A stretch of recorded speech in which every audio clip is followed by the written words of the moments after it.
Hi, and welcome to BibasBlessingsBox. In this video, I'll be providing an intuitive message to the question, what seeds should you plant for a brighter future? But before we get started, I just want to make a couple of quick announcements. I'm on the road to 100 YouTube subscribers, and I can use your help. If you haven't already subscribed to my channel, please do so, and also click the bell to be notified of new videos. You may have also noticed that some things are a little different around here. I'll be providing pre-recorded intuitive messages around different questions, but I'll still be going live a day or two before the upcoming new or full moon to share with you the main themes and how your message relates. So be sure to check the caption for the date and time of when I'm going to be going live. And if you happen to miss the time, then you'll still be able to click the link in the caption to head right to the video anytime you want to. Now let's get started. This is an intuitive exercise. All of us are intuitive, but there are some of us who are a bit more skilled in recognizing their intuition. But that's okay. You have plenty of time to practice. First, we start by doing some intentional breathing. We focus on how our body feels as we inhale and also as we exhale. The way that I do intentional breathing is by inhaling through my nose and then exhaling by blowing out through my mouth. This will help get you centered and focused. Go ahead and get comfortable and begin doing some intentional breathing. Start by inhaling through your nose and then exhaling and blowing out through your mouth. We'll take a few moments for you to do that.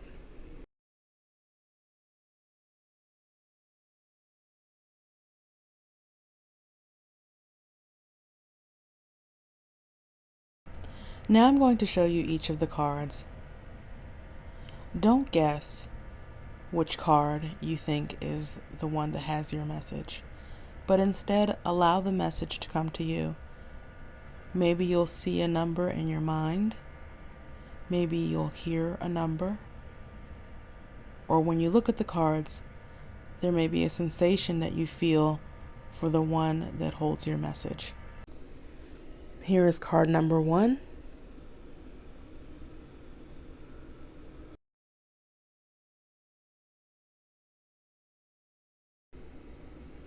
Here is card number 2.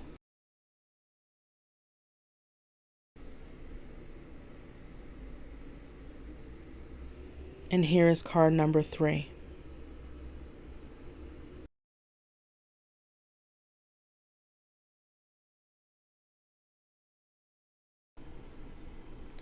Once you pick which card resonates with you the most, drop the number card in the comments. If you picked card number 1, the seeds that you need to plant right now for a brighter future is the seed of shadow work. Shadow work is the inner work that you do around the shadow part of yourself. The shadow part of yourself typically holds your traumas, your wounds, pain, your fears, and all of the things that you have suppressed. The 3 things that stood out the most to me about this card for shadow work is illumination. Things must come from the dark into the light to be healed. So the first part of shadow work is illumination. That is when you go into those areas to explore what's there and bring them into the light. When you look at this card, you see that this lady is in the dark, and that's evident by the shadow around her face. But behind her is this big bright moon that is fending off the darkness of the night sky. In her hand, there's a small light, a small orb, maybe a star, maybe another moon that's also bright, that's illuminating her path. The second word that came up was healing. Things that are in the dark have to come to the light to be healed. The third word that came up was acceptance. Acceptance isn't saying that what happened is acceptable. Acceptance is accepting that it did happen. What I've learned over the years is that every single experience that we have is one that we can learn from. It doesn't matter how shitty it is, there is something that we can get from that experience. There are gems that we can extract from those experiences and integrate them into our lives. They can help us to inform our decisions. They can also help us to do our own healing work, or even see ourselves in a way that we've never seen ourselves before. Some of the shitty experiences that we've been through may have even informed us about the kind of career path that we should seek. Shadow work is just one of the many keys that you can use to change your life in monumental ways. Before I move on to the next card, I just want to put my little disclaimer here that depending on the type of trauma or what is the event or events that you are suppressing, I highly recommend working with a psychologist. If you are working with something that involves post-traumatic stress disorder, depression, or some kind of violence or abuse, whether it is sexual in nature, physical, mental, emotional, or something like a big T trauma, working with a psychologist is the best move. They are licensed, they are trained, and they are going to do whatever is necessary to keep you safe as you work through whatever it is that has been buried over a long period of time. That is not necessarily something for someone who's new to doing shadow work to take on their own, whether they're reading books and journaling. Those are tools, yes, but to deal with some of the bigger, deeper, heavier, more burdened traumatic events, I strongly recommend working with someone like a therapist, like a psychologist, or even a psychiatrist, depending on what we're talking about. If that's not for you, then working with a coach or life coach that is trauma informed would be the best thing for you. Keep in mind that life coaching or any kind of coaching is not a regulated industry, so I would be very careful about the people that you're working with. And let me insert a shameless plug here. I recently created an offering called Release Buried Feelings. It's a meditative visualization with energy work just to help people to release the feelings that they've suppressed over a long period of time. Those emotions are coming up because they are needing to be processed and released. But if they're too big to handle, if you're worried about losing control and your emotions just taking over, then this is simply an activity that allows for you to safely release and process emotions in a way that is not looking at the actual experience, but focusing more on how you are feeling. So in the captions, you can find a link to that meditative visualization, and it is there and available for you to use at any time. If you selected card 2, then the seed that you need to plant right now for a brighter future is represented by the King of Wands. This card is about being a leader. The words that stand out the most with this card are visionary and, of course, leader. A visionary is defined as someone who sees and plans their future with imagination or wisdom. They are strategic about their plan for the future. Their job is to make sure that the vision that they have for themselves in their future is clear. The role of the leader is to look at the vision, create the strategy for how the vision will be met, and convey to the people who are tasked with bringing the vision to life their direction, what they're supposed to be doing to make it happen, What are the metrics to which they need to perform to ensure that it's being done in the way that the leader believes it should be? A question to ask is, how are you cultivating your own expression and dreams?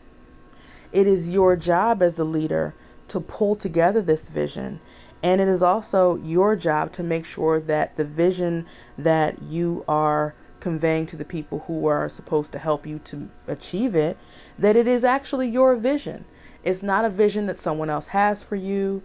And also that you're not taking on someone else's vision and you're just assisting them with achieving their dreams, and their dreams have now become your dreams.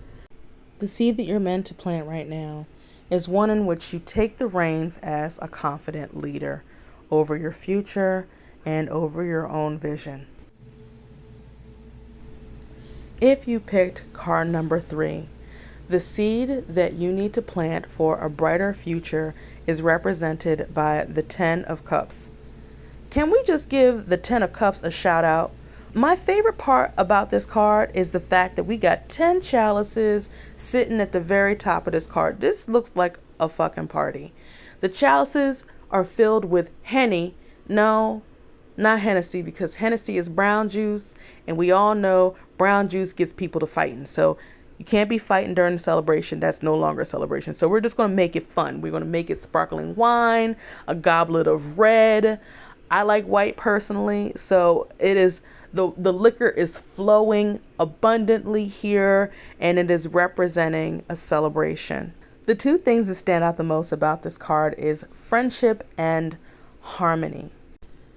Looking at this card, you see two women having a great time.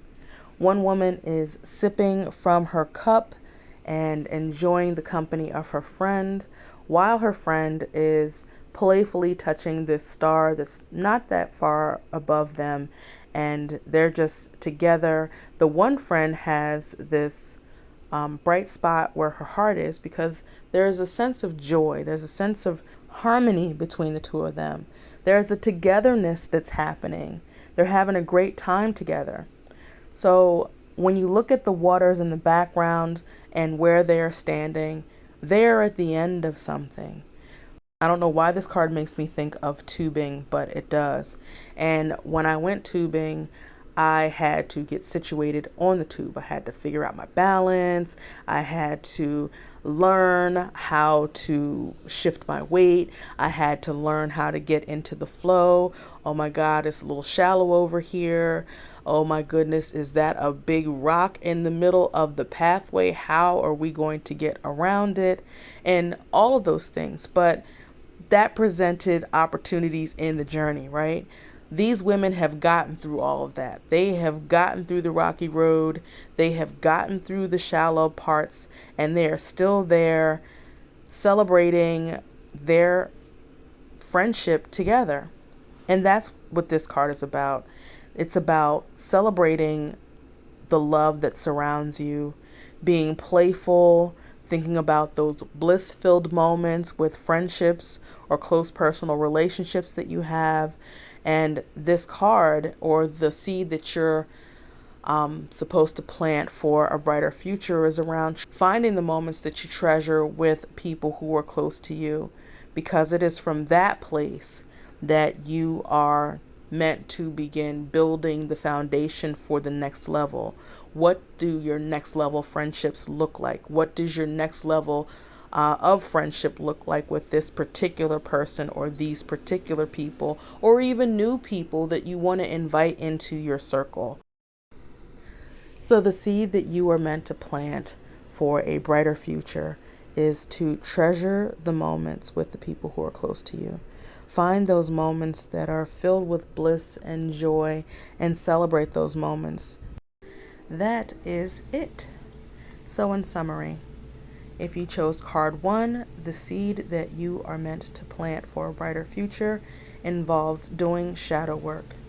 If you chose card 2, the seed that you are to plant for a brighter future involves taking the reins as a confident leader. And if you chose card 3, the seed that you are to plant for a brighter future is treasuring the moments with the people who are close to you, and just remember and celebrate in those moments of friendship and togetherness. Thank you so much for watching, and if you found this to be helpful, I am always open for donations, and you can do so through Cash App at $SupernovaB, Venmo at SupernovaB, and PayPal, paypal.me/workwithbiba. If you're interested in getting a reading, my books are open, and you can check out the caption towards the bottom where there are 2 links for a general reading and a Goddess Oracle card reading. So if you click on either of those links, it'll give you more information and show you how to get on my calendar for a reading. See you soon.